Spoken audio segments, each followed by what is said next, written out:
welcome to another Checiegirl art chat. So I get asked quite a lot how I find inspiration, especially like when I'm at markets. So I thought I would share 10 tips of how I get inspired to create. So first of all, I am more of an intuitive artist. I don't always need to say have a photo to like draw from or anything. Sometimes I just sit down and create. But even then, I am also being inspired by some things. So, tip number one, especially for like when I'm stumped, just look around you. Like the other day at the most recent market I did at Mesa Market, um, I there was a really quiet point and I wanted to do something but I didn't really know what to draw, so I just looked around me and somebody had some like really cute fabric pumpkins on their stall. So I drew a pumpkin and then I wanted to do more like autumn themed stuff, so I drew an acorn, a mushroom, and like a tree with leaves falling. So yeah, just from just looking around and spotting that one fabric pumpkin, I was able to get like a full spread. So that was really nice. So that's one of the ways, it's like a really simple, easy way, especially if you just want to like do something, just draw what's in front of you, draw what's around you. My favorite way, for tip number two, my favorite way to get inspiration is to scroll through like my Pinterest board of color palettes. I'll link that below actually. So if you guys want to like find new color palettes, I just pin a whole bunch and I'll scroll through and whatever catches my eye, then I'll just go to whatever medium I'm using, acrylics, watercolors, whatever, and see what matches those colors the best, and then I can just get going. That's my favorite way to just create in general, is to just pick some colors and just use those. Especially having a smaller color palette does also help you not only like make a piece that just works well because like those colors work together, but I just find it just helps to speed things up a little bit instead of having like all these colors in front of you. Just like pick a few and go with that. So that's my favorite way. And I would say the I would say is what I use the most when I need to be inspired by something. I pick a color palette. Next is reference photos. Like especially if you just say you're going to do a sketchbook spread, these like sketches and stuff aren't going to be used to like sell or anything, because one thing you need to remember is like if the photo isn't taken by yourself, it could be copyrighted, so it wouldn't be good to like say sell something that's basically like a sell a piece that's been created from this photo. But if you're just like maybe doing some kind of studies like anatomy, cats, plants, anything, you could just like look at a few photos and use those to inspire you. And you don't even have to use them as like a reference photo or anything. It can just be like an inspiration thing. You can see a few different reference photos and then create something from that, like drawing something from each photo. That's a really good way for like me, especially if I want to make something but like I need some reference photos. I might say, okay, well, I really like how that brick wall looks and I like how this house looks, and like I'll kind of merge everything and kind of create it from those few photos. And tip number four, go for a walk. Like sometimes just a change of environment will really help just kind of spark things. If you've been like in a bit of a, it's just not really working, nothing's coming to you, nothing's inspiring you, going for a walk can really help. I like to walk among nature. I find that's the most inspiring for me.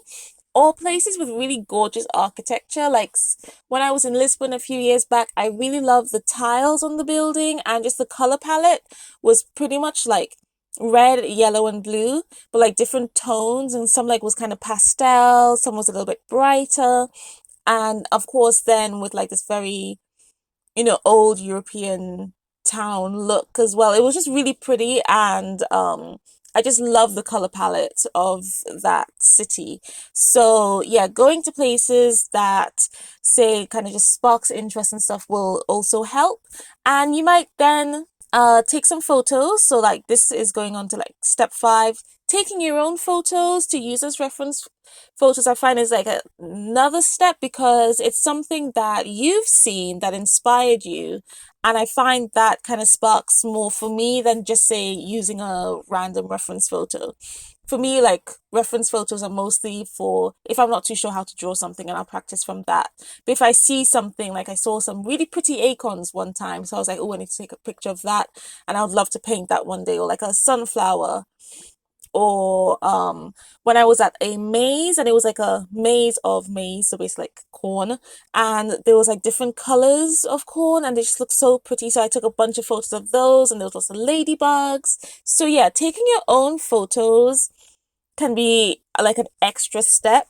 And like I think having that connection to the photo can also help inspire you to create something.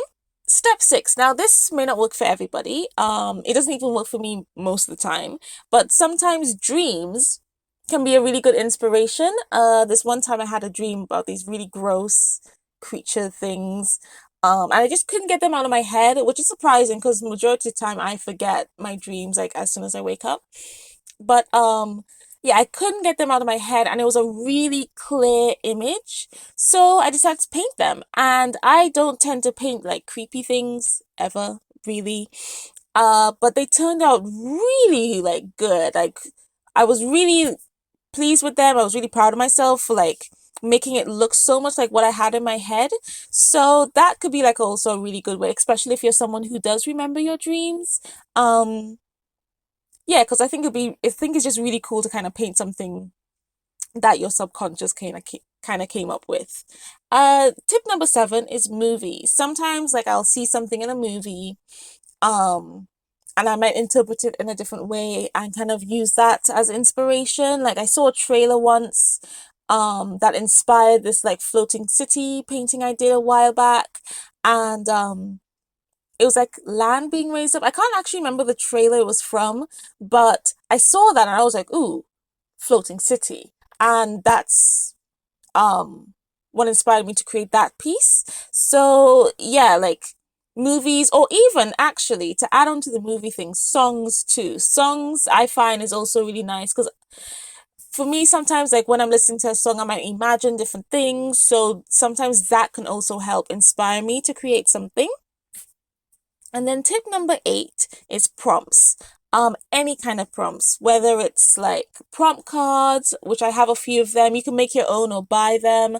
I've made prompt cards like kind of based on what mediums and stuff I have, or say what techniques I like to challenge myself with, and then you just pick one and you can use the prompt cards to create your whole piece or just kind of get you started off with.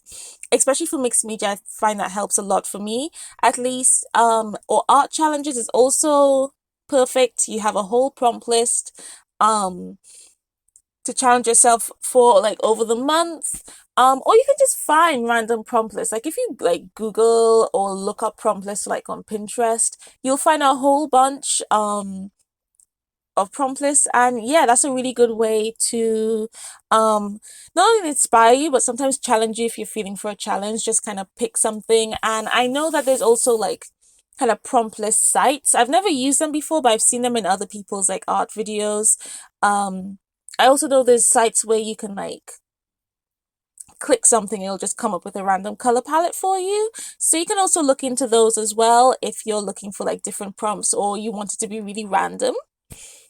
And tip number nine, mediums. Like sometimes using new mediums can inspire you, or just pulling out mediums that you've had but you haven't really like used in a while. Um, or sometimes for me, I'll be like, well, I'm not too sure what I want to do, but like I want to use acrylics. So I'll pull out some acrylics. I'll probably pick a few. So I have my color palette, then I'll just start putting paint on the canvas or whatever, and then see what happens. That's especially more of an intuitive way for me to create, is just kind of picking a medium and just going with it. And that will also kind of help me figure out kind of what I'll do, because like you work different ways in different mediums, so especially if you have quite a few choices, that's sometimes a nice way to mix things up. And then number 10, this will sound a bit odd, but it's just staring off into the distance, letting your mind go blank. um sometimes, like, especially if you've tried all the things and nothing's working, maybe your brain's just firing off too much and it just can't settle. Like, letting your brain, like, just settle and maybe be bored for a little bit can sometimes just give you enough quiet to come up with an idea. So just like out of my window, I can see the garden. And especially like in summer or the spring or something, you'll see the birds or like, you see bees, butterflies, you might see some flowers and just kind of stare off. Um, and look and just kind of give yourself a quiet time. And sometimes something will pop into your head, or even if, say, you've gotten like a prompt, whether it be a word or some colors or something, and you're looking at it and you're like, ugh, I'm just really not too sure what to do with that. Sometimes just staring off into the distance and letting your mind go blank will help spark an idea. So I do that sometimes when like nothing else is working, or especially when I know I need to do this for like I need to do this right now. It's important. It's for work. I know what I have to do. I just not too sure how to like make it work, and I'll just stare off into the distance, and that tends to help. Um, yeah, and like a few kind of side points, because those are like my main 10 tips, but sometimes as well, looking at YouTube videos of like YouTube art videos, artists can sometimes help. I don't really use that as a way to find inspiration, which is why I don't have it as like part of my main tips, but I know some people do.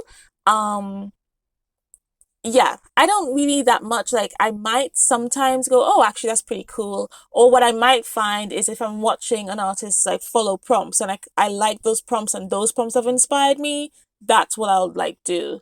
But yeah, I know especially when people like looking for their art style and stuff, they might look at different artists they like to kind of figure out what they like and what they like to do. So yeah, that's just a little extra.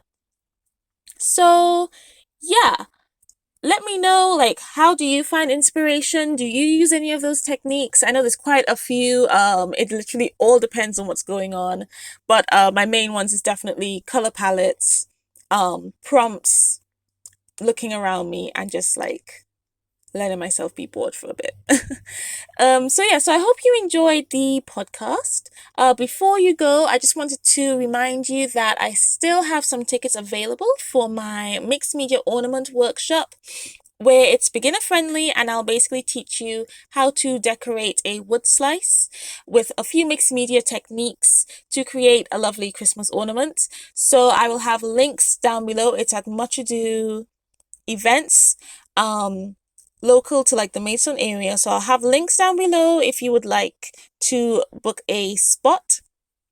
Oh, and snacks and drinks are included in the price, and they have some delicious cakes. So I would definitely recommend it in their tea room. So yeah, I just wanted to remind you guys of that. And a couple more updates. I have quite a few markets coming up, like a couple in November, a couple in December. I will have a link so you can see like all my upcoming events, kind of compiled into one if you're interested, and as well just to check out the other markets because there's some lovely creators there to like support small for your Christmas shopping. So I'm going to sign off. So thanks for listening. I hope you enjoyed. If you did and are listening on YouTube, please do give me a thumbs up and subscribe if you haven't already. I have a podcast and a studio vlog in the month, every month. And yeah, so thanks again for listening, and I will see you guys in the studio vlog. Bye!